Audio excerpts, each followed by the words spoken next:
Hi everyone, Dr. Remy from Pain Free and Fit and Posture Size. Today we've got a great exercise for those of you with spondylolisthesis known as the overhead straight-legged deadlift. Hope you enjoy.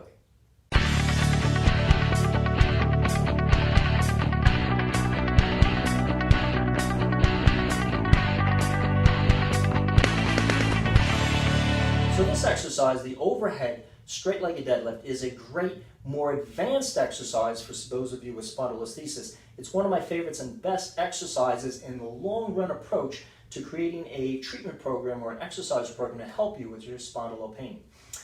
You do this once you understand some of the fundamentals like neutral spine position, how to hold your spine in a correct position that takes care of all your corrections for your posture and mechanical faults. When you learn how to use your stabilizing muscles like your obliques and your transverse abdominis, abdominals, multifidus muscles, the long, deep fibers of the erector spinae, all these have been taught on some of the other previous videos and at our various products and online programs we have at painfreeandfit.com.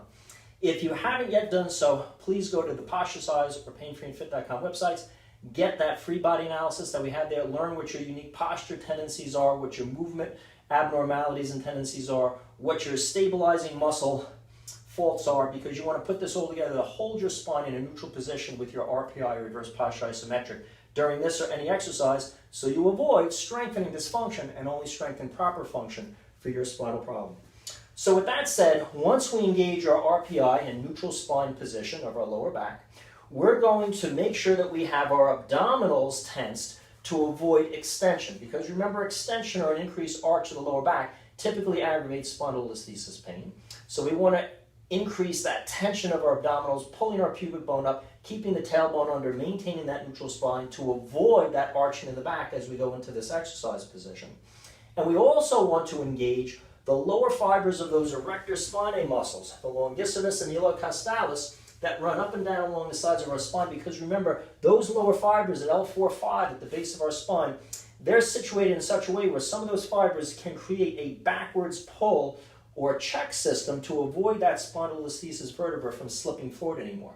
And the way we engage that, remember from previous videos, is once we get our neutral spine pelvic tilt position, we're then going to tense without moving our tailbone back up. And as we do that, those lower back fibers contract and they help to check and hold that vertebra in its nice, normal neutral spine position. With that said, what we're going to do is we're going to make sure our stance is straight ahead. We want our feet directly underneath our knees and hips. We're going to elevate our arms up. Now here's the key with this exercise.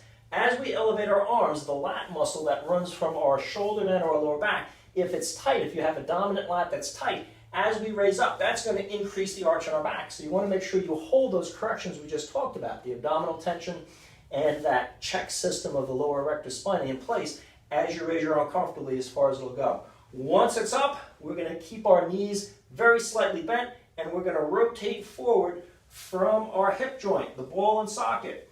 And as I do so, I'll go as far as comfortable and then squeeze the buttocks to come back up. Now this is a powerful exercise. This is not for beginners with spondylo because it's way too much of a challenge for them to hold a neutral spine, and they many times would hurt themselves. So once you've built up your front planks, your bird dogs, your side planks, your Bulgarians, all the other exercises having to do with spondylos, once you get those set, this is a great, more advanced exercise to challenge the ability to maintain that neutral spine and strengthen both abdominals and the posterior chain, the back muscles, the buttocks, the hamstrings, as you go along. And you'll notice my cadence is very slow.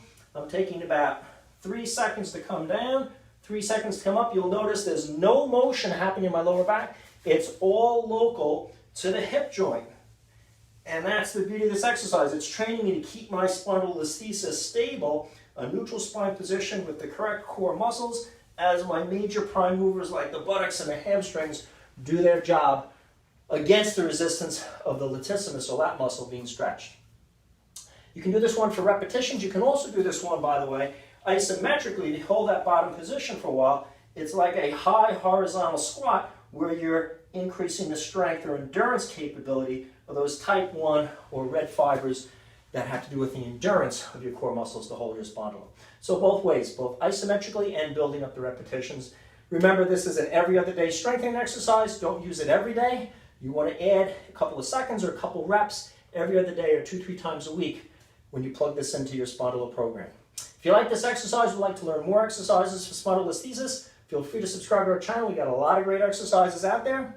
If you're looking for a home routine for your spondylo that's going to help you increase your stabilizing ability to prevent pain by holding your neutral spine and targeting the right muscles in the right way, go to the Fast Track Healing Exercise Program for Spondylolisthesis that we have available at the painfreeandfit.com website. It's the best program for spondylo, I believe, that's out there on the market.